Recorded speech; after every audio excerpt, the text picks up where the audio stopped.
पहलू।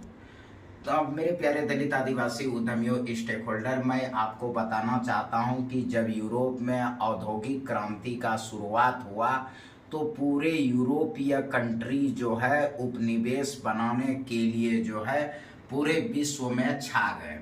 तो सेम तरह की घटना जो है अपने देशों में 1991 में हुआ कि जब भारत सरकार ने नई आर्थिक नीति लाया और उसमें जो है एलपीजी को लाया गया। एलपीजी मतलब लिबरलाइजेशन, प्राइवेटाइजेशन और ग्लोबलाइजेशन। तो इस चीज़ों को जो है उन्होंने लाया। तो अब आप एक एक चीज़ों को आपको हमने जो है पिछले क्लास में पढ़ा दिए हैं और मेरे यूट्यूब चैनल दलित इंडस्ट्रीज एसोसिएशन पर आप जाएंगे तो वहाँ जो है बड़े ही विस्तार से मैंने जो है उसमें लिबरलाइजेशन यानी उदारीकरण को, निजीकरण को, इस चीज़ों को जो है हमने पढ़ाया है और उसके साथ ही साथ बाजारीकरण का क्या प्रभाव होगा। तो जब 1991 में नई आर्थिक नीति यहाँ लागू कर दी गई और यहाँ जो है यानी कि भूमंडलीकरण, निजीकरण और उदारीकरण का जो है दौर यहाँ चलने लगा, तो इस तरह से जो है राजनीति का भी जो है पुनर्जागरण हुआ। हमने इसी क्लास में जो है कई बार आप लोगों को बताया हूँ कि पहले जो है 1990 तक जो है भारतीय राजनीति जो था वह समाजवाद 80% समाजवाद पर था और 20% पूंजीवाद पर था। लेकिन जैसे ही देश में नई आर्थिक नीति लागू हुआ तो तुरंत ही जो है भारतीय राजनीति ने जो है पूंजीवाद का रूप ले लिया। 2010 आते आते जो है भारतीय राजनीति पूर्ण रूप से जो है पूंजीवाद पर जो है आधारित हो गया।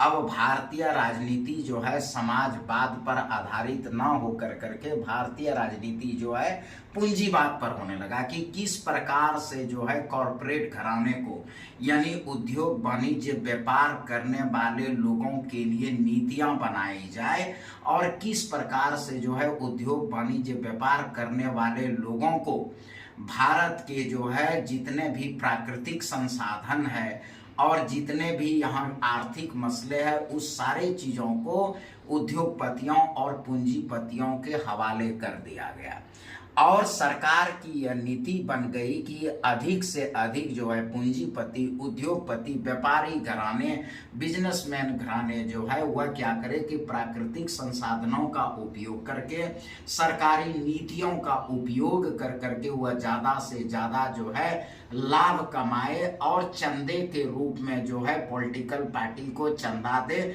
और उस पॉलिटिकल पार्टी चंदा लेकर के क्या करेंगे कि इलेक्शन करेंगे और फिर वह जो है जीतेंगे और फिर क्या करेगा उस पूंजीपतियों और उद्योगपतियों के लिए नई जो है स्कीमें, नई योजनाएं, नई नीतियां वह बनाएंगे और इस प्रकार से जो है यानी भारतीय राजनीति जो है वह पूर्ण रूपेण जो है पूंजीवादी व्यवस्था पर आधारित हो गया। इस चीज़ों को और बाजारीकरण और उदारीकरण का दौर इतना ज़्यादा फैला कि उस उदारीकरण और बाजारीकरण के दौर में अनुसूचित जाति और अनुसूचित जनजाति के लोग वह पिछड़ गए।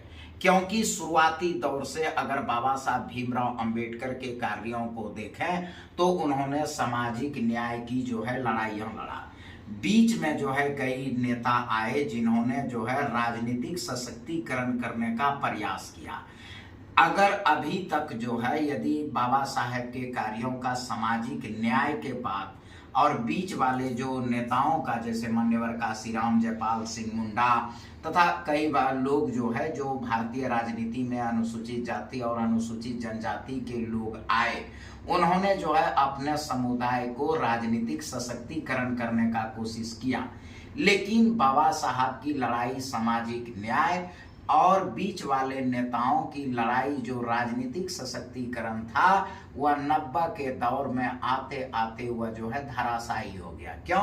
क्योंकि राजनीति का जो है पूंजीकरण हो गया। पूंजीवादी व्यवस्था ने जो है राजनीति को अपने मुट्ठी में कर लिया, अपने कब्जे में कर लिया और पूंजीवादी व्यवस्था जो होती है वह लाभ और हानि पर निर्भर होता है। तो अब सरकार जो है या जित राजनीतिक दल जो है वह ज़्यादा से ज़्यादा पूंजीपतियों को, उद्योगपतियों को, व्यापारी घराना को और बिजनेस घराने को खुश करने में मगन हो गए।